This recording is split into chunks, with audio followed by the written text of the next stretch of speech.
Hi friends, welcome back to my channel. ఎలా ఉన్నారండి? Video చూస్తే అంతా నేనైతే బాగున్నాను. మీరు బాగుండాలని మనస్ఫూర్తిగా కోరుకున్నాను. కొన్ని రోజులు 2 డేస్ ఏమవుతుంది వీడియోస్ అయితే చేయక. ఇంకా మీ ముందుకైతే ఒక వీడియోతో వచ్చిన అనమాట.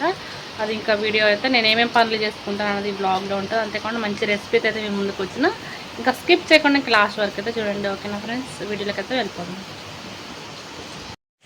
ఫ్రెండ్స్, ఇంకా పొద్దున్నే చూడండి మబ్బగా ఉంది, చాలా బాగుంది కదా అని చెప్పేసి ఇంకా వీడియో అయితే షూట్ చేస్తున్నాను అనమాట. తర్వాత ఇంకా వాషింగ్ మిషన్లో అయితే బట్టలు వేసాను ముందు. ఇంక ఈ బట్టలు అయ్యే లోపల మనం ఇంట్లో పని చేసుకోవచ్చు అని చెప్పేసి తర్వాత వాటర్ క్యాన్లు అయితే రోడ్డు మీద పెట్టాను అనమాట. వాళ్ళు వచ్చి మనకి ఇంటి ముందు అయితే పోస్తారు.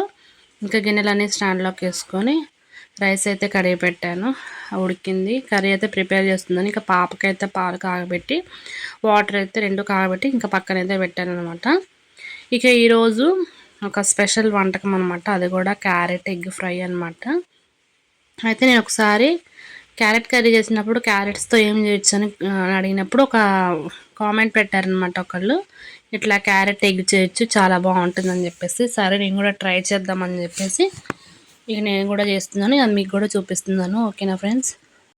ఇంకా ముందుగా అయితే బాండి పెట్టుకొని ఆయిల్ పోసుకొని ఆనియన్స్ అయితే వేసుకున్న తర్వాత కరివేపాకు, పోపు దినుసులు వేసుకొని మంచిగా ఫ్రై అయిన తర్వాత క్యారెట్ కూడా వేసుకొని కట్ చేసుకున్నవి ఒక 2 ఎండుమిరపకాయలు వేసుకొని పసుపు, ఉప్పు అయితే వేసుకొని మనం మంచిగా వాటిని ఫ్రై చేసుకోవాలన్నమాట. ఎందుకంటే క్యారెట్ మూత పెడితే మనకి మెత్తగా అయిపోతుంది కాబట్టి మూత పెట్టుకుని కుక్ చేసుకున్న తర్వాత క్యారెట్ అనేది ఎర్రగా ఫ్రై అవ్వాలి. అప్పుడే టేస్ట్ మాత్రం చాలా బాగుంటుంది. మధ్య మధ్యలో కలుపుతూ ఉండాలి, లేకపోతే ఇంకా మాడిపోతూ ఉంటుంది. తర్వాత వచ్చేసి కారం అయితే మీ టేస్ట్ తగ్గట్టు కారం అయితే వేసుకోండి. కారం వేసుకున్న తర్వాత నేను 2 ఎగ్స్ని అయితే కొట్టేసాను అనమాట. ఎగ్స్ వేసిన తర్వాత ఒక 1 మినిట్ అట్లా కదపకుండా ఉంచిన తర్వాత మళ్ళీ ఇంకొంచెం చిన్నగా కలుపుకుంటూ ఉంటే మనకి మధ్య మధ్యలో ఆ క్యారెట్ అనేది పడుతుంది. మధ్య మధ్యలో మనకి ఎగ్ ముక్కలు అనేవి తగులుతాయి కాబట్టి టేస్ట్ బాగుంటుంది. ఇంకా ఇది నేను తిన్న తర్వాత ఇంకా మీకు అయితే వీడియో చూపిస్తున్నాను కదా ఫ్రెండ్స్. చాలా అంటే చాలా బాగుంది. తర్వాత మనం సాంబార్ చేసుకున్నప్పుడు కానీ ఇట్లా కర్రీ చేసుకుంటే స్టఫ్ అంటే బాగుంటుంది అనమాట. చాలా అంటే చాలా బాగుంటుంది. రెండింటి కాంబినేషన్ అయితే ఇంకా బాగుంటుంది అయితే నేను అనుకుంటున్నాను. కానీ ఒక్కటిగా అయినా కానీ బాగుంది. ఇంక ఇలా ఎగ్ కొట్టేసిన తర్వాత సిమ్లో పెట్టుకొని ఇంకెటువంటి మసాలాలు మనకి అవసరం లేదనమాట. చాలా సింపుల్గా చేసుకోవచ్చు. అంతేకాకుండా చిన్నపిల్లలకి ఇట్లా మనం ఉట్టి క్యారెట్ పెడితే తింటారు కదా, ఎగ్ ఇష్టం ఉన్న వాళ్ళకి ఇలా ఎగ్తో చేసి పెడితే చాలా బాగుంటుంది. ఇక ఒక 10 to 15 మినిట్స్ అయితే మీడియం ఫ్లేమ్లో పెట్టుకొని ఇంకా తర్వాత మనం ఒకసారి అంతా కలవ తిప్పుకొని ఇంకా బంద్ చేసుకోవడమే ఫ్రెండ్స్. చాలా అంటే చాలా బాగుంటుంది. అంతేకాకుండా రైస్లోకి, చపాతీలోకి, పుల్కా రోటీ మస్తు కాంబినేషన్ అనమాట. మీరు కూడా ఒకసారి ట్రై చేసి మీకు ఎలా వచ్చిందో ఖచ్చితంగా అయితే కామెంట్ సెక్షన్లో కామెంట్ చేయండి. నాకు ఈ రెసిపీ చెప్పిన వాళ్ళకి పేరు పేరున అంటే థ్యాంక్ యూ సో మచ్. ఇంకా తర్వాత అయితే బట్టలు అయితే అయిపోయి రెండోసారి కూడా వాష్ చేసిన తర్వాత నీట్గా అయితే ఇంకా ఆరేసుకున్నాను ఫ్రెండ్స్. ఇంకా అప్పటికప్పుడు ఇంకా మబ్బు అయితే పట్టింది కదా, వర్షం అయితే స్టార్ట్ అయింది. ఇంకా మీకు కూడా చూపిద్దామని చెప్పేసి, వర్షాకాలం అంటేనే ఖచ్చితంగా వర్షాలు పడుతూ ఉంటాయి. అందులో 2 రోజులు అయితే వర్షాలు లేక వర్షం కోసం అయితే చూస్తూ ఉన్నాము.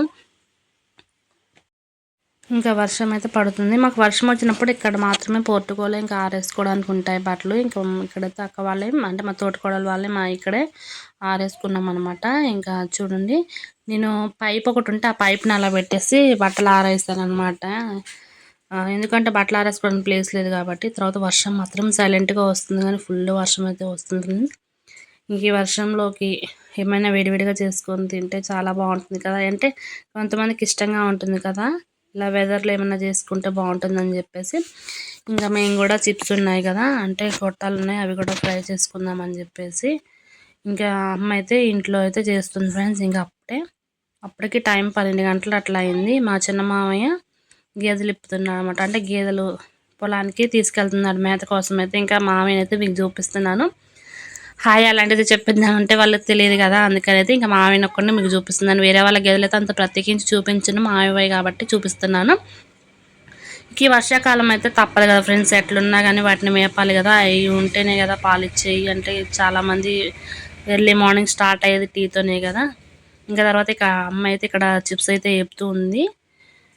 ఇంకా ఈ వర్షానికి ఎంజాయ్ చేసుకుంటూ ఆ గొట్టాలు అయితే తినుకుంటూ కూర్చోవడమేనా. ఓకేనా ఫ్రెండ్స్, ఈ స్మాల్ వీడియోని అయితే మీరు నచ్చుతుంది అనుకుంటున్నారు. నచ్చితే కనుక ప్లీజ్ మీరు ఎవరైనా మన ఛానల్ మొదటిగా చూస్తున్నట్లయితే ప్లీజ్ సబ్స్క్రైబ్ చేసి లైక్ చేయండి. మీ సపోర్ట్ అయితే ఉంది. Thank you for watching.